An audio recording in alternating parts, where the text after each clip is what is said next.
जमीन पर कौन आया? शेर आया, शेर आया। असदुद्दीन ओवैसी, जिंदाबाद। देखो देखो कौन आया? शेर आया, शेर आया। मारवाड़ की सरजमीन पर कौन आया? शेर आया, शेर आया।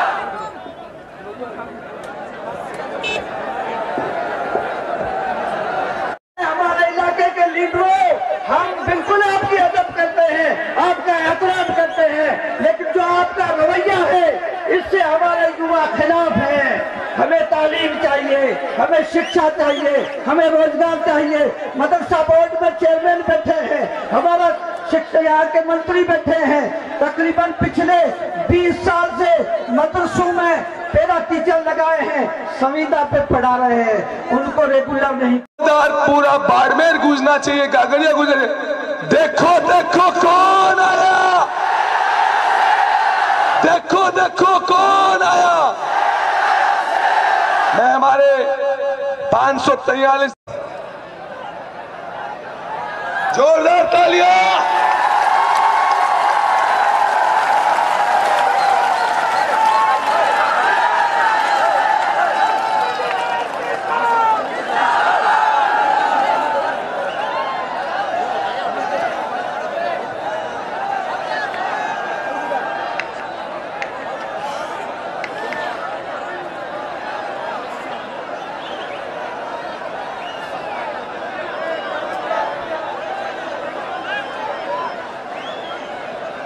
औज़ुबिल्लाहि मिनश शैतानिर रजीम, बिस्मिल्लाहिर रहमानिर रहीम।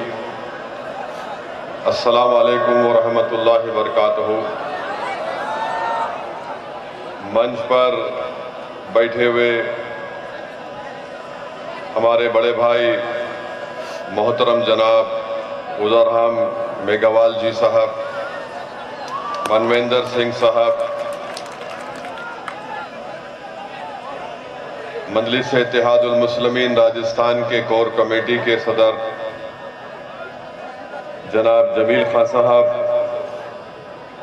बाड़मेर के जो हमारे मजलिस के इंचार्ज हैं एडवोकेट जावेद अली खान साहब, कोर कमेटी के दीगर मेंबर्स एडवोकेट काशिफ जुबैरी साहब, इमरान नवाब साहब और हाजी मौलाना ताज मोहम्मद साहब, मौलाना कमाल साहब, फजल खान साहब, अलाउद्दीन चौताला साहब, मौलाना सिकंदर साहब, रफ़ीक हाडा साहब, केडी हाडा साहब, और आज के इस जलसे को कामयाब बनाने के लिए जो कोई भी इसमें मेहनत किया, मैं आप तमाम का शुक्रिया अदा करता हूँ। और ख़ास तौर से आवाम का जो आज इतनी तकालीफ उठाकर आपने दूर दूर का सफ़र करके आज के इस जलसे में, जनसभा में आपने शिरकत की, मैं आप तमाम का शुक्रिया अदा करता हूं कि आपने तकालीफ उठाकर आज यहाँ पर आए। और मुझे यकीन है कि इतनी बड़ी तादाद में आपका यहाँ पर आना यकीनन मजलिस के जिम्मेदारों के हौसलों को बुलंद भी करता है और हमको इस बात का एहसास दिलाता है कि हम पर भी एक बहुत बड़ी जिम्मेदारी है कि अवाम ने हम पर एतमाद और भरोसा किया है और हमको इंशाअल्लाह ताला आपके एतमाद और भरोसे पर और मेहनत करके हमको आगे बढ़ना है। मैं आपका शुक्रिया अदा करता हूं कि आप लोग यहाँ पर आए और आपका यहाँ पर आने का मकसद एक ही है कि आप जानते हैं कि मजलिस के प्लेटफॉर्म से ही ओवैसी और जमील और जावेद की ज़बान से ही आप सच्चाई को सुनते हैं। आप कमज़ोरों की हक़ की बात को सुनने के लिए आए हैं। आप मज़लूमों के इंसाफ के लिए आप यहाँ पर आए हैं। आप जालिम हुक्मरानों को एक पैगाम देने के लिए आप यहाँ पर आए हैं। मैं आपका शुक्रिया अदा करता हूँ क्योंकि मजलिस के प्लेटफॉर्म से हमने हमेशा से पिछले 65 साल से कमज़ोरों की लड़ाई लड़ी है। और जब मजलिस कमज़ोरों की लड़ाई लड़ती है तो मजलिस ये नहीं देखती कि कमज़ोर का ताल्लुक किस बरादरी से है, किस समुदाय से है, किस मज़हब से है। मजलिस का मानना यह है कि जो कमज़ोर है वो असदुद्दीन ओवैसी की आंख में मजबूत है। मजलिस का मानना यह है कि हुक्मरान चाहे कोई भी हो, चाहे दिल्ली का प्रधानमंत्री हो या राजस्थान का मुख्यमंत्री हो, अगर वो जनता के लिए काम नहीं करेगा, इंसाफ नहीं करेगा, तो यकीनन मजलिस इनके खिलाफ खड़े होती आई है और मजलिस खड़ी होती रहेगी। मेरे अजीज दोस्तों और बुजुर्गों, मजलिस का प्लेटफॉर्म सच्चाई और हक की आवाज बुलंद करने का प्लेटफॉर्म है। मजलिस का प्लेटफॉर्म किसी की चापलूसी करना या फिर किसी हुक्मरान के आगे घुटने टेक देना या फिर उनकी खुशामद करना, यह मजलिस का प्लेटफॉर्म नहीं बना है, ना कभी बनेगा इंशाअल्लाह ताला। मेरे अजीज दोस्तों और बुजुर्गों, आप जानते हैं कि अभी आप और हमने हमारे भाई उदाराम मेघवाल साहब से सुना कि कैसे आज राजस्थान में और पूरे देश में दलित समाज को परेशान किया जा रहा है। मैं हमारे बड़े भाई उदाराम मेघवाल जी को ये बात बताना चाहता हूं कि मेरा मानना यह है कि हमारे देश में और राजस्थान प्रदेश में या हमारे देश के जितने प्रदेश हैं, वहां पर जहां कहीं भी मुझे जाने का मौका मिला, एक बात को मैंने महसूस किया कि उस हर मुकाम पर मैंने देखा कि मुसलमान हो, दलित हो या आदिवासी हो, इनका कोई नेता नहीं है, इनके पास इनका कोई नेता नहीं है। और जब चुनाव आता है तो मुसलमान हो, दलित हो, आदिवासी हो, सबसे ज्यादा अगर कोई वोट डालता है तो मुसलमान, दलित और आदिवासी वोट डालता है। मगर आज आपको इस बात को समझाने के लिए भी आया हूं कि जब तक ये कमजोर समाज इस बात को महसूस नहीं करेंगे और एक तय नहीं कर लेंगे कि हम वोट डालते आए हैं मगर अब हमको वोट लेना पड़ेगा, और जब आप वोट लेने की बात करेंगे तब आप अपने दरमियान से किसी को अपना नेता बनाना पड़ेगा। ये वक्त मेरे बुजुर्गों, मेरे नौजवानों, ये वक्त आपको पुकार पुकार कर कह रहा है कि अब ये वक्त दलित मुसलमानों को मिलकर अपने नेता को बनाना पड़ेगा। अगर आप अपने नेता को नहीं बनाएंगे तो फिर इसी तरह से आपको रोना पड़ेगा कि मुझसे इंसाफ नहीं हुआ। और इस बात को याद रखिए, ये दुनिया आपके आंख से बहते हुए आंसुओं की कदर नहीं करती। ये दुनिया और इस दुनिया पर हुक्म सादिर करने वाले हुक्मरान उसी वक्त लोगों अवाम से डरते हैं जब अवाम उनकी आंख में आंख डालकर उनसे कहेगी कि अगर तुम हमारा हक नहीं दोगे तो हम तुमको सत्ता से हटा देंगे, तुमको कुर्सियों पर बैठने नहीं देंगे जब तक कि तुम हमारी मसाइल को, हमारे काम को नहीं करोगे। तो इसीलिए मेरे अजीज दोस्तों, यही पैगाम हमारा है कि अब हम बहुत रो लिए। 50-60 साल आपने कांग्रेस को कभी वोट दिया तो कभी भाजपा को दिया, आपने बीजेपी को दिया, फिर आपकी आंख में आंसू जारी रहते हैं, आपको तकलीफ होती रहती है। बताइए मेरे अजीज दोस्तों, आप सिर्फ चुनाव में वोट डालेंगे और फिर 5 साल तक हम रोते रहेंगे क्या?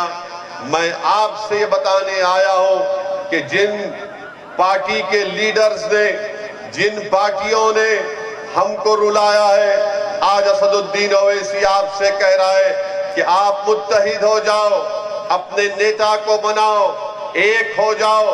तो आप देखेंगे कि जिन्होंने हमारे ख्वाबों को चुकनाचूर किया, जिन्होंने सत्ता में बैठकर हम पर जुल्म बरसाया, जिन्होंने सत्ता में बैठकर हमारे खून की होली खेली, जिन्होंने दलितों को, मुसलमानों को और कमजोरों को, चाहे वो कमजोर हमारा हिंदू भाई क्यों ना हो, उनका नहीं दिया। तो याद रखिए, जब तक कमजोर से इंसाफ नहीं होगा उस वक्त तक अमन कायम नहीं हो सकता। जब तक कमजोरों को उनका हक नहीं मिलेगा उस वक्त तक कोई सत्ता में खामोशी से नहीं बैठ सकेगा। आज वक्त है मेरे अजीज दोस्तों और बुजुर्गों कि हमको एक होकर मजलिस को मजबूत करिए। हमारे भाई उदाराम मेघवाल ने अपने भाषण में जितेंद्र मेघवाल का जिक्र किया कि सिर्फ मूछ रखने पर और किसी एक मटके से पानी पीने पर उसकी हत्या कर दी गई। अरे ये आजादी का अमृत उत्सव हम मना रहे हैं। भारत को आजाद होकर 75 साल हो चुके हैं और जिस भारत को संविधान जिसने बनाया अपने खून पसीना देकर, जिसमें रातों में जाग जाग कर जिसने संविधान का एक एक लफ्ज लिखकर उसको संविधान बनाया, आज उसी संविधान बनाने वाले बाबा साहेब अम्बेडकर के उन्हीं के मानने वालों को आप पानी के मटके को हाथ लगाने पर उनकी जान ले ली जाती है राजस्थान में। बताओ ये कौन सा आजादी का अमृत उत्सव हम मना रहे हैं? अरे बाबा साहेब अम्बेडकर का नाम लेते हुए थकते नहीं कांग्रेस और बीजेपी वाले, मगर ये जितेंद्र मेघवाल को जब मार मार कर उसकी जान ले ली गई तो कहां गई तुम्हारी जबानें, कहां गई तुम्हारे वो मोहब्बत के अल्फाज संविधान बनाने वाले के लिए? मेरे अजीज दोस्तों और बुजुर्गों, ये हत्या ये बता रही है अगर आज जितेंद्र मेघवाल जिंदा होता तो वो पुकार पुकार कर कहता कि हाँ हम पढ़ लिख तो लिए, हमने रिजर्वेशन तो हासिल कर लिया, मगर हमारा कोई नेता नहीं था जो मुझे मेरी जान लेने वालों से मुझे अपने आप को बचा लेता। इसीलिए मैं आपसे अपील कर रहा हूं कि आप अपने नेता को बनाइए। हम हमारे भाई उदाराम मेघवाल साहब से भी अपील करेंगे कि आप भी हमारा साथ दीजिए।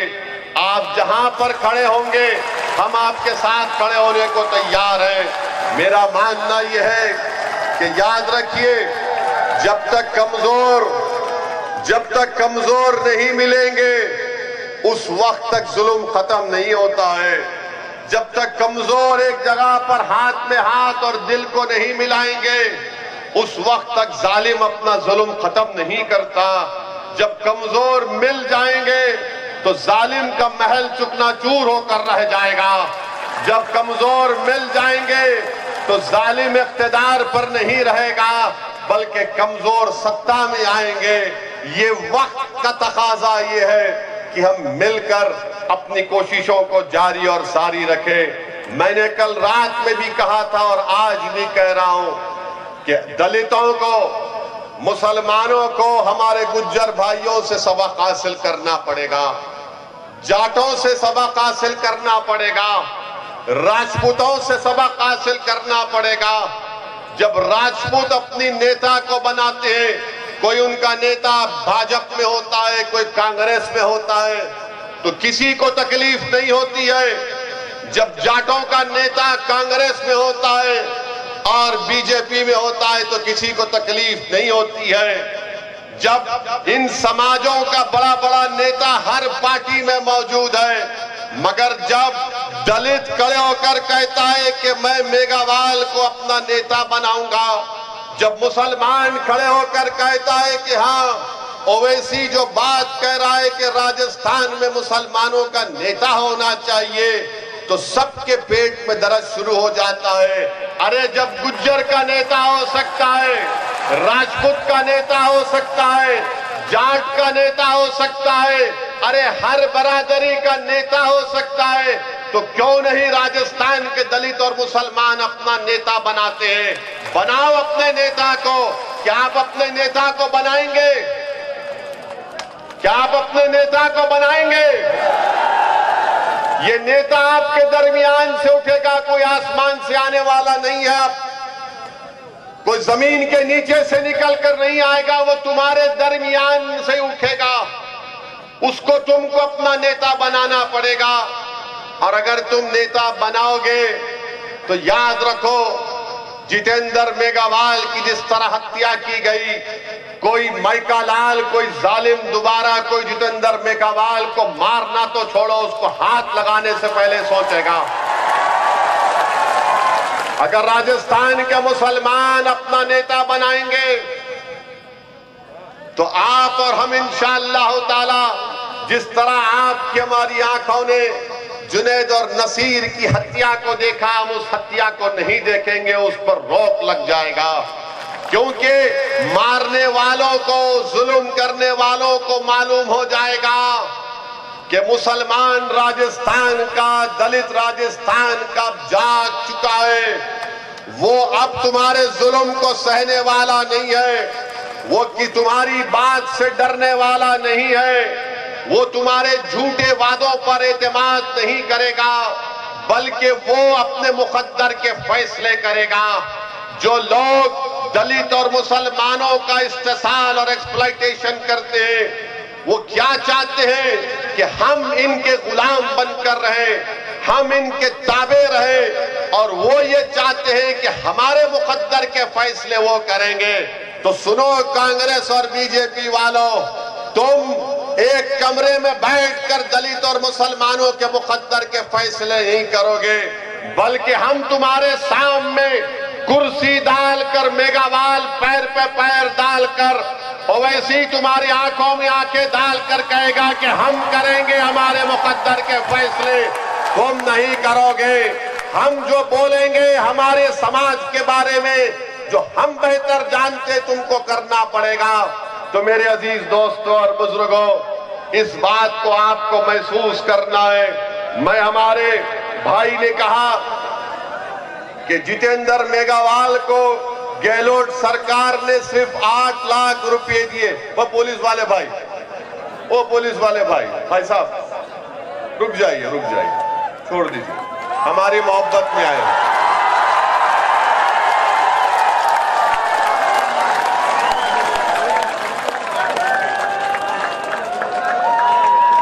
आप आराम से बैठिए। मोदी जी की रैली में, अशोक गहलोत की रैली में इतना खरीब तो आ भी नहीं सकता। बहुत दूर बिठाते हैं जनता को, बहुत दूर। आप इतना करीब आ गए, मुझे यकीन है कि हमारे अल्लाह हमारे दिलों को मिला देगा इंशाअल्लाह। हमारे पुलिस के भाई बिल्कुल फिक्र मत करिए, कुछ नहीं होगा मुझे, आराम से। जब पाकिस्तान 20 किलोमीटर पर कुछ नहीं कर सकता तो हाँ, ये कौन है, क्या करेंगे? बैठिए आराम, क्यों बात, अब वहीं रुक जाइए। हाँ, हमारे भाई ने कहा कि जितेंद्र मेघवाल को सिर्फ 8 लाख रुपए दे दिए गए। रुक जाइए, अभी छोड़ दीजिए, छोड़ दीजिए, यहाँ देखिए, हाँ, 8 लाख रुपए दे दिए गए।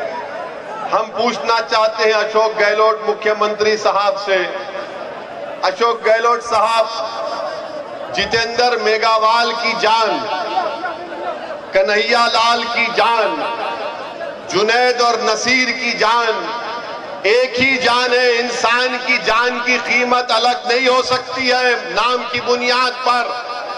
अगर कन्हैया लाल को 50 लाख रुपए दिए गए हैं तो जितेंद्र मेघवाल को भी 50 लाख दिए जाने चाहिए थे। अगर कन्हैया लाल को 50 लाख दिए गए थे तो जुनैद और नसीर को भी 50 लाख मिलने चाहिए। इंसान होता है, मजहब के नाम पर इंसान की जान की कीमत में कमी या बढ़ाई नहीं की जा सकती है। मैं राजस्थान के मुख्यमंत्री अशोक गहलोत साहब से कहता हूं कि यकीनन जिन्होंने कन्हैया लाल को मारा वो आतंकवादी थे, जिन्होंने जितेंद्र मेघवाल को मारा वो भी आतंकवादी है, जिन्होंने जुनैद और नसीर को मारा वो भी आतंकवादी है। ये सब मारने वाले आतंकवादी हैं। इन आतंकवादियों को निकाल कर, उखाड़ कर फेंकना हमारी जिम्मेदारी है।